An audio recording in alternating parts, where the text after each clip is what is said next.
बच्चों last term पर हम लोग पढ़ रहे थे एसीटोफिनोन। एसीटोफिनोन को बनाने की जो प्रोसेस होती है उसकी फिजिकल प्रॉपर्टी, केमिकल प्रॉपर्टीज़ को डिस्कस कर चुके थे और उसके पश्चात उसकी केमिकल प्रॉपर्टीज डिस्कस कर रहे थे एसीटोफिनोन। लेकिन इसकी जो एसीटोफिनोन क्या है, एरोमेटिक कीटोन है और इसकी प्रॉपर्टीज़ जो हैं जो सामान्य एलिफैटिक कीटोन है उसी के समान होती है। तो प्रॉपर्टीज़ लगभग वैसी ही हैं। कुछ प्रॉपर्टीज़ को हमने लास्ट टर्म पर डिस्कस किया था, उसी के आगे कुछ प्रॉपर्टीज़ को आज फिर डिस्कस करते हैं, ठीक है। लेकिन एसीटोफिनोन एरोमेटिक कीटोन है और इसकी प्रॉपर्टीज़ अधिकांशतः एलिफैटिक कीटोन जैसे एसीटोन CH3COCH3 के समान ही है, ठीक है ना। तो इसी में आगे देखते हैं कि इसकी प्रॉपर्टीज़ और कौन कौन सी होती हैं, कीटोन के समान होती है एसीटोफिनोन की। इसी के आगे एसीटोफिनोन C6H5COCH3 एसीटोफिनोन की रिएक्शन SOCl2 से पिरिडीन की प्रेजेंस में कराते हैं तो जैम डाई हैलाइड प्राप्त होता है। ऐसे ही लास्ट टर्म पर एसीटोफिनोन की रिएक्शन फास्फोरस पेंटाक्लोराइड PCl5 से कराई थी तो उसमें भी जैम डाई हैलाइड प्राप्त होता था और इसमें भी जैम डाई हैलाइड प्राप्त होता है ना। C6H5CH3 CCl2 gem dihalide और सल्फर डाइऑक्साइड गैस मुक्त हो जाती है। इसी प्रकार से एसीटोफिनोन का रिडक्शन कराते हैं, अपचयन कराते हैं, किसकी प्रेजेंस में, जिंक अमलगम। अमलगम क्या होता है, मरकरी Hg के साथ जब किसी धातु को मिला देते हैं तो उसको अमलगम कहते हैं। तो यहाँ मरकरी Hg के साथ क्या मिला दिया, जिंक को मिला दिया, तो ये जिंक अमलगम। तो जिंक अमलगम और कंसंट्रेट HCl की उपस्थिति में इसका रिडक्शन कराते हैं एसीटोफिनोन का, तो क्या बन जाता है C6H5CH2CH3, ठीक है ना, ethyl benzene C6H5CH2CH3 ethyl benzene और जल। ये कौन सी रिएक्शन कहलाती है, क्लीमेंसन रिएक्शन। ऐसे हम लोगों ने एलिफैटिक एल्डिहाइड और कीटोन में भी पढ़ा है क्लीमेंसन रिएक्शन, वैसे इसमें भी क्लीमेंसन रिएक्शन होती है।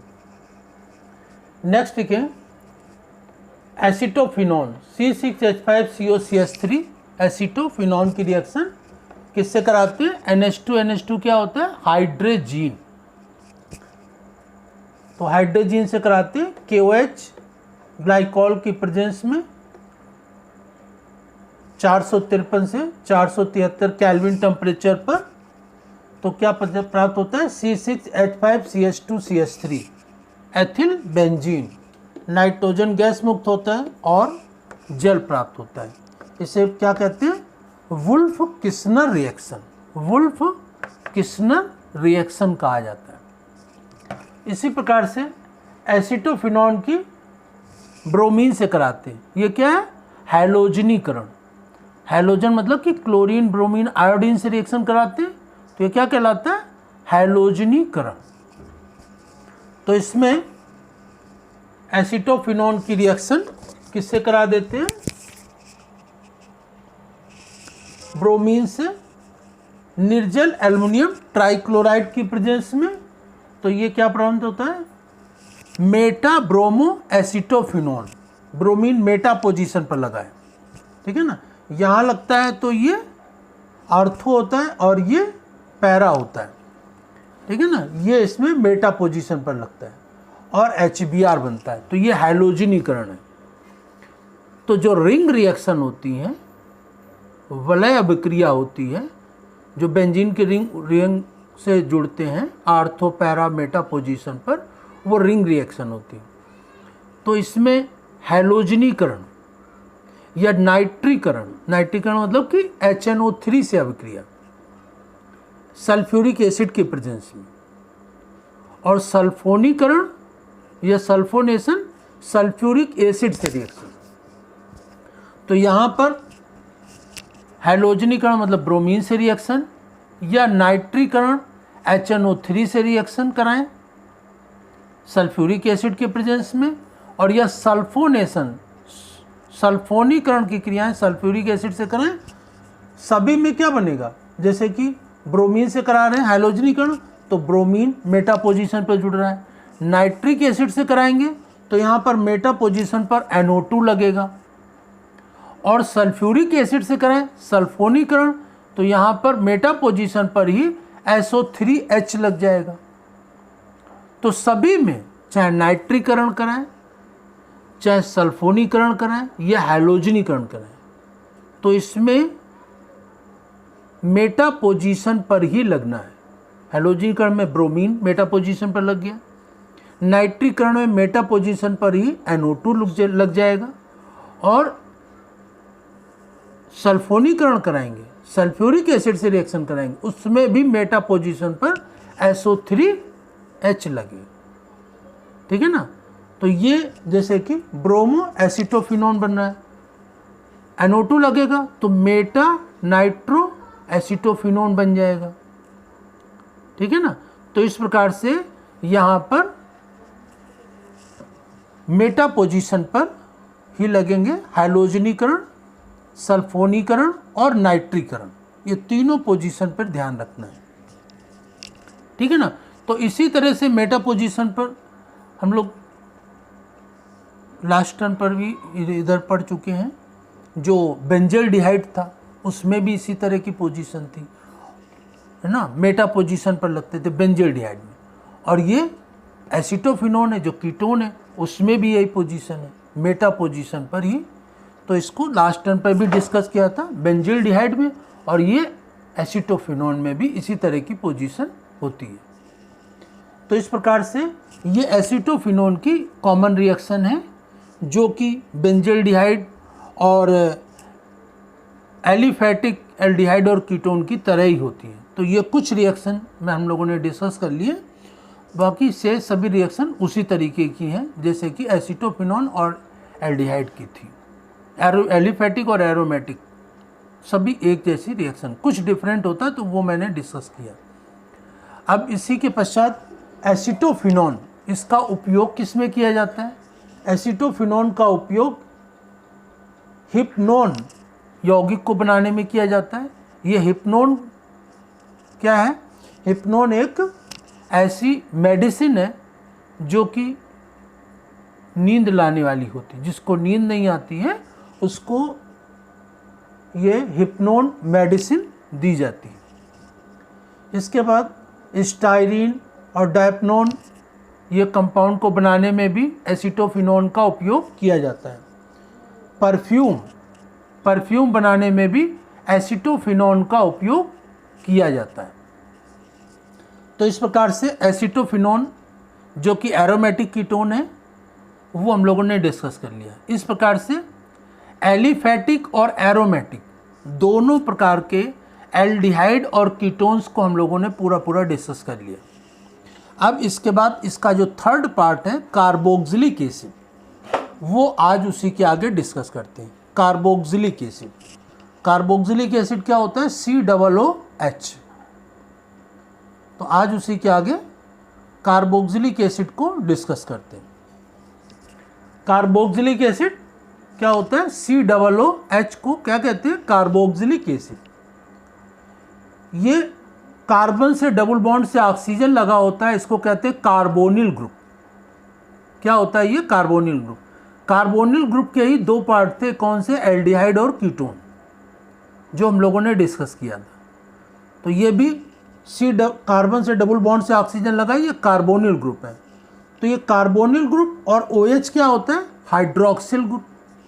तो कार्बोनिल ग्रुप और हाइड्रोक्सिल ग्रुप इन दोनों को मिला देते हैं तो क्या होता है? CO और OH। तो कार्बन से O भी लग गया और ये OH भी लग गया, तो वो कार्बोक्सिलिक एसिड बन जाता है। तो इस प्रकार से कार्बोक्सिलिक एसिड दो ग्रुप मिल गया, कार्बोनिल ग्रुप और हाइड्रोक्सिल ग्रुप। ये दो ग्रुप आपस में मिल जाते हैं, ये मिल करके बनाते हैं carbonyl carboxylic group. Carboxylic group में कार्बन की संख्या 12 से लेकर के जो 18 तक होती है तो वो क्या होते हैं, सब फैट होते हैं, या इन्हें ग्लिसराइड भी कहते हैं, ग्लिसराइड एस्टर्स, ग्लिसराइड एस्टर्स होते हैं। ये जो प्राकृतिक रूप में बसा या तेल होता है, फैट या ऑयल होता है, वो सब ग्लिसराइड होता है या ट्राई एस्टर्स होते हैं। तो इसमें ये 3 कार्बोक्सिलिक एसिड लग जाते हैं, ठीक है ना। तो इनको कंबाइंडली, जिसमें कि कार्बोक्सिलिक एसिड में 12 से लेकर के 18 तक कार्बन होते हैं, उनको सामान्यतः फैटी एसिड या वसा अम्ल कहते हैं, फैटी एसिड या वसा अम्ल कहा जाता है। अब ये जो कार्बोक्सिलिक एसिड होते हैं वो कई प्रकार के होते हैं, जैसे कि number 1 monocarboxylic acid. Mono means एक, मोनोकार्बोक्सिलिक एसिड मतलब कि मोनो मीन्स एक होता है। एक COOH ग्रुप लगाए, एक COOH ग्रुप लगाए तो इसको कहते हैं मोनोकार्बोक्सिलिक एसिड। 2 COOH लगे तो डाई कार्बोक्सिलिक एसिड, 3 COOH लगे हुए हैं तो ट्राई कार्बोक्सिलिक एसिड, है ना। तो ये सब एलिफेटिक, और ये एरोमेटिक है ना, C6H5 एरोमेटिक है उसके संग, तो ये बेंजोइक एसिड बन गया, ठीक है। तो इस प्रकार से ये mono di try carboxylic acid होते हैं, जो कि COOH एक लगा है तो मोनो, 2 लगे हैं तो डाई, 3 लगे हैं तो ट्राई। अब इनके जो कार्बोक्सिलिक एसिड का IUPAC नाम लिखते हैं तो उसमें ओइक एसिड लगता है, OIC, ओइक एसिड इसमें लगता है। तो जैसे कि COOH होगा तो ये क्या है, सामान्यतः फॉर्मिक एसिड है। COOH क्या, फॉर्मिक एसिड, लेकिन एक कार्बन है तो इसका IUPAC नाम क्या होगा, मेथेनोइक एसिड। क्या होगा इसका नाम, मेथेनोइक एसिड।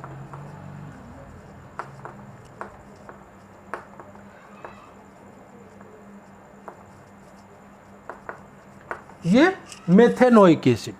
इसी प्रकार से CH3COOH क्या होता है, एसिटिक एसिड। तो इसका IUPAC नाम क्या होगा, IUPAC नाम में ओइक एसिड सफिक्स या अनुलग्न के रूप में लग जाता है। तो इसमें क्या हो जाएगा, 2 कार्बन है तो एथेन, और ओइक लग जाएगा तो क्या हो जाएगा इसका नाम, एथेनोइक एसिड, ठीक है ना।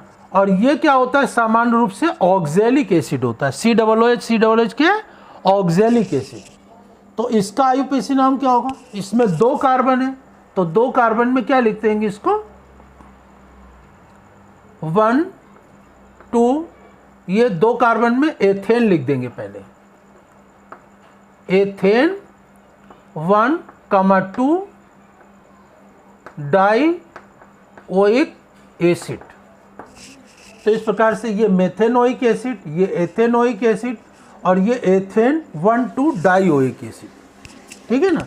अब इसी प्रकार से ये ट्राई कार्बोक्सिलिक एसिड में क्या हो जाएगा, ट्राई कार्बोक्सिलिक एसिड में ये कार्बन की संख्या कितनी होगी, 1 2 3 4 5, और बीच में एक छूट रहा है ना, तो उसको पहले लिख देते हैं कार्बोक्सी। तो तीसरे कार्बन से लगा है तो ये क्या हो जाएगा, 3 कार्बोक्सी, 3 कार्बोक्सी। और कितने कार्बन है, 5 काउंट किए, तो 3 कार्बोक्सी, 3 कार्बोक्सी और 1,5 डाइओइक एसिड। यहाँ पर पेंटेन भी लगा देंगे, 3 कार्बोक्सी पेंटेन 1,5 डाइओइक एसिड। तो इसका ये ट्राई कार्बोक्सिलिक एसिड में जो COOH काउंट करने से उठ रहा है उसको प्रीफिक्स कर देंगे, तो ये 3 कार्बोक्सी पेंटेन 1,5 डाइओइक एसिड हो जाएगा। और इस प्रकार से ये बेंजोइक एसिड हो जाएगा। तो इस प्रकार से इसमें जो कार्बोक्सिलिक एसिड होते हैं, mono, di, tri, aliphatic, aromatic क्या होते हैं वो हम लोगों ने डिस्कस किया। और इसके आईयूपीएसी नाम में ओइक एसिड लग जाता है सफिक्स के रूप में। तो इस प्रकार से इनका आईयूपीएसी नाम कैसे लिखा जाएगा वो हम लोगों ने डिस्कस कर लिया। अब इसी के बाद इसमें देख लेते हैं, इसमें जो आइसोमेरिज्म होता है, समावयवता होती 3 प्रकार की होती, चेन आइसोमेरिज्म, फंक्शनल आइसोमेरिज्म और ऑप्टिकल आइसोमेरिज्म। जो चेन आइसोमेरिज्म होती है उसमें कार्बन की श्रृंखला या कार्बन की चेन चेंज हो जाती है। तो यहाँ पर देखें ये क्या है, 1 2 3 4, तो ब्यूटेनोइक एसिड है। ये क्या है, ब्यूटेनोइक एसिड। और यहाँ पर देखें ये एक ब्रांच हो गई, संरचना कार्बन की चेन बदल गई, तो ये क्या हो जाएगा 1 2 3, तो 2 मेथिल प्रोपेनोइक एसिड। 3 कार्बन है तो इसका नाम होगा 2 मेथिल प्रोपेनोइक एसिड। तो ब्यूटेनोइक एसिड और 2 मेथिल प्रोपेनोइक एसिड, ये दोनों में क्या है, चेन आइसोमेरिज्म। इसमें कार्बन की श्रृंखला बदल जाती है, तो इसमें चेन आइसोमेरिज्म पाई जाती है। दूसरा फंक्शनल ग्रुप आइसोमेरिज्म, तो यहाँ देखिए ये कार्बोक्सिलिक एसिड है, ये एस्टर है। दोनों आइसोमेरिज्म क्या होता है, जिसमें कि मॉलिक्यूलर फार्मूला सेम और स्ट्रक्चरल फार्मूला डिफरेंट। तो ये कार्बोक्सिलिक एसिड है और ये एस्टर है ना। तो इसका नाम क्या होगा, एथेनोइक एसिड, और ये क्या होगा, मेथिल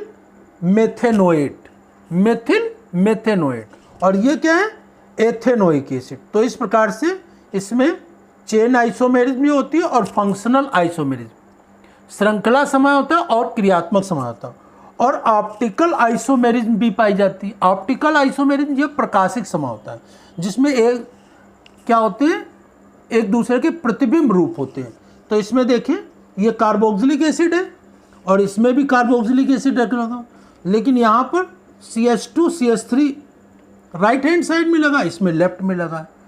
तो ये दोनों क्या होते हैं, है कार्बोक्सिलिक एसिड, लेकिन इनकी पोजीशन बदलने से तो ये प्रकाशिक समय होता या ऑप्टिकल आइसोमेरिज्म शो करते हैं। तो इस प्रकार से जो कार्बोक्सिलिक एसिड होते हैं वो 3 प्रकार की समावयवता या आइसोमेरिज्म शो करते हैं। कौन कौन सी, नंबर 1 चेन आइसोमेरिज्म या श्रृंखला समावयवता, और दूसरी फंक्शनल या क्रियात्मक समावयवता, और तीसरी प्रकाशिक समावयवता या ऑप्टिकल आइसोमेरिज्म। इसी के आगे हम लोग कल डिस्कस करेंगे।